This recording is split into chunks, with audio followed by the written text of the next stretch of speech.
What's going on, guys? Today, this is Seuss. I'm going to be showing you my Modern Warfare 3 beta settings. Gives you good quality, good FPS, okay? And let's get this done. Let's go. We're going to go to graphics. You're going to put display. You're going to have full screen exclusive. Very important. Put your monitor, your GPU, and whatever your monitor's refresh rate, please put down your screen refresh rate. Put whatever your resolution is on your monitor pertaining to the same thing in the setting. Custom frame rate. If your monitor is 240, you're gonna put 240. Here you keep it lower because you don't want to use so much GPU, having a lot of usage of it. That's why you try to keep these lower because you don't need a lot of FPS in the interfaces.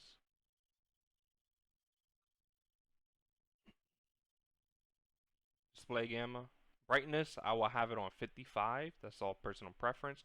Same thing with NVIDIA Reflex low latency. I have that on.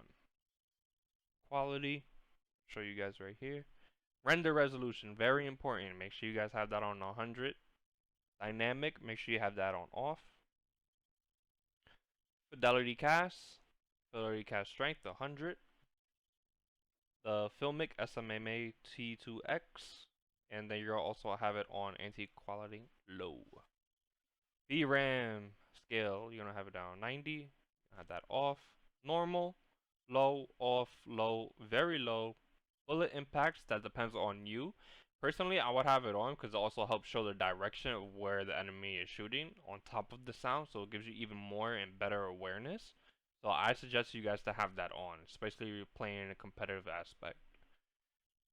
Then you're gonna have off, shader quality high, texture demand stream is gonna be off, low, high, off, off, off, low. Tessellation, I have that off. Terrain memory gonna have max. Biometric quality is gonna be on low. Physics quality off, off. And then for the last one, water quality, you're gonna put in the very last one where it has wave and wetness. Now we're gonna go to the view. Field of view depends on you. Right now, I personally feel better with the 100. That really depends on anybody and how you guys want to play it out. But in my opinion, I feel like the smooth spot for me is 100. You're gonna play on the affected. You're gonna put weapon field on wide, default, off, off. You don't want to have blurs. Literally defeats the aspect. You're gonna have film grain on 0, 50, helmet, and inverted flashbang. This is very important. If you're getting very, very annoyed of people throwing the flashbangs at you, and it's like a white flash on your screen, instead of having a white flash and being annoying to your eyes, you could turn it on, and it will show you a black light effect. So instead of it being white, it's going to be black, and it's going to be less straining on your eyes. Personally, I keep it off because I'm used to it. I'm fine with it. It doesn't really bother me so much. Now we're going to go down to the interface. Subtitles, I put it all off on personal preference. Everything here is going to be the same except for the HUD, right? You're going to put that on square. Minimap rotation will be on. Horizontal compass is going to be on. Crosshair is going to be on. Now, if you want the center dot, you could turn that on. And the center dot scale. For me, I just leave it on default. I don't have it large and larger because that just takes away my field of view. Like it literally blocks some of the what I'm trying to look at, so that's why I keep it on default, which is the smallest one. Hit markers on, full name. You want to see that in-game text chat. You definitely want to see that. Sometimes you want to talk some shit. You type it in if you don't have a mic or you just don't feel like talking. The other team mid-match, type it right through. Telemetry. This will show you all your like FPS counter latencies. So these is what I have on, just to see what I have and everything. So I can see it and make sure everything is running smoothly. Everything else is just regular. Parallax effects, make sure you have this off. If you have it on, it will be very, very annoying in my opinion. I feel so much better when I have this off. Make sure you have this off. And now for the color optimization, this is also personal preference. This right here helps me see the enemy a lot better. For example, I have it in a teal color. Say a regular default is red, right?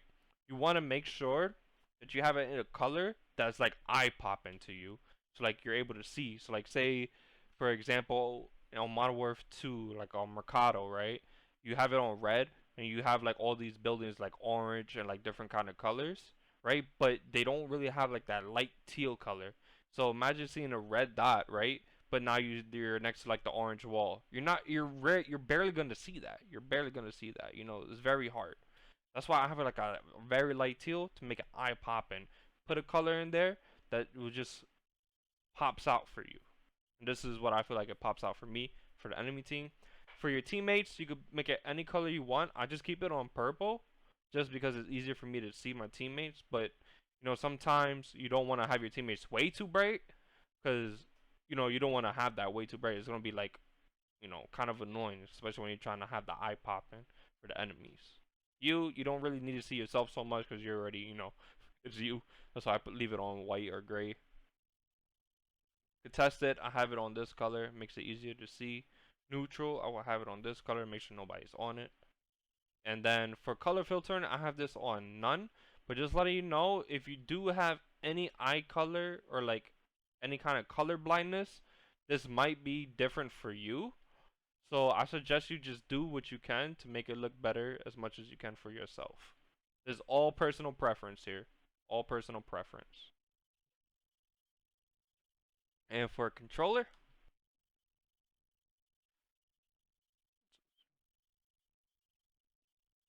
I have 7.7 at the moment.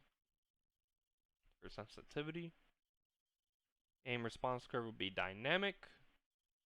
Okay, you're gonna have the scale on 1.0, ADS multiplier 1.0.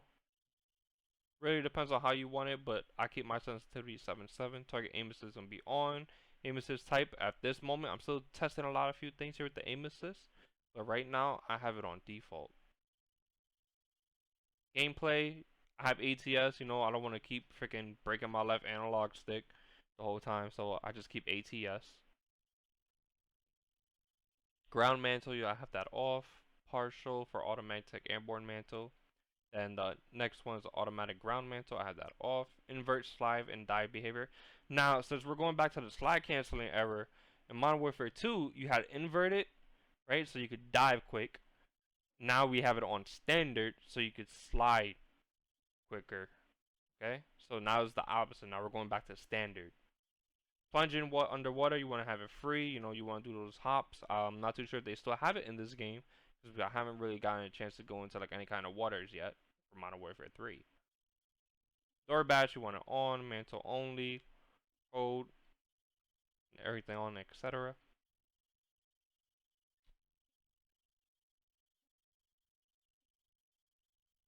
And that's it. Appreciate you guys for tuning in. Hope you guys like the settings and have some blast. Have a blast.